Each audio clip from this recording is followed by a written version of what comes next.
team had the best year in 2023 for you guys? I got two. They're on the same level. One's the coach of the year, one's team of the year. They can flip-flop this. I don't care. Or they can just co-share it.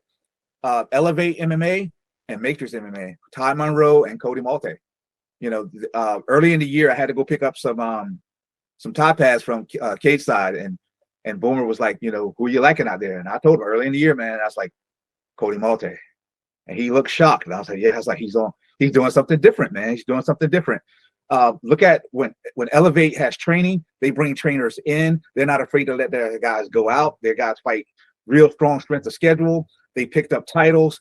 And on the flip side, Matrix MMA has competed in bare knuckle, boxing.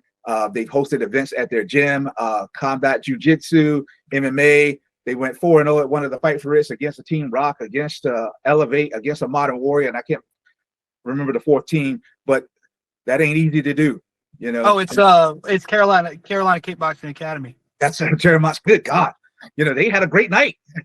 They had a great night, and that ain't easy to do. So Matrix and Elevate, to me, were the two best gyms. They can co-share it, and Todd Monroe and Cody can co-share the coaches of the year, or you can flip-flop and give one to the other and let the other one have the other spot, because I can't make my mind up. Fair enough. Yeah, I mean, obviously, I look a little weird if I come on here as a member of, you know, Team Elevate and say Team Elevate, but I'll let Seth speak for that aspect of it. Obviously, Carolina Combat Sports had a great year. They always do. Tom Ziegler's a phenomenal coach, and the training environment there is amazing. But after thinking about it a lot, I have to go with Modern Warrior and Keith Richardson and the team there.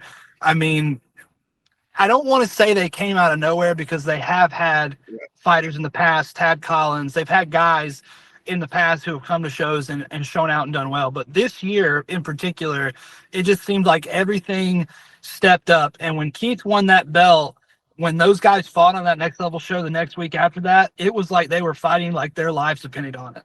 They were fighting like they were fighting for the world championship in there. You know, I forget his teammate's name, but the other gentleman who fought right before him on the card, he was very busy that night.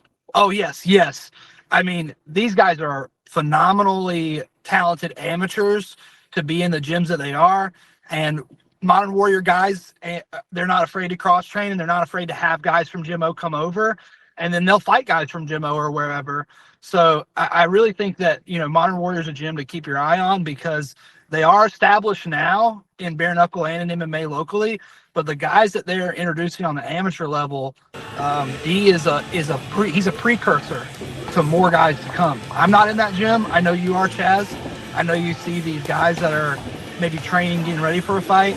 I think they got to be doing something there that's working, because they're winning a lot of fights, and they're winning them, you know, handedly. One of my favorite performances for Modern Warrior was around about mid-year. He went up to Virginia on Young Pettis' show, Anthony Pettis' show, and they went head-to-head with Rick McCoy's guys.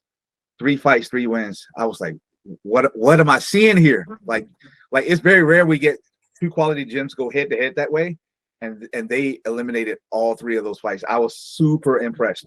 Because I say that because I think I've got 1 win over Rick McCoy in all the times we've ever matched up. So to see them eradicate guys, I was like, wow, Modern Warrior. I was super, super impressed.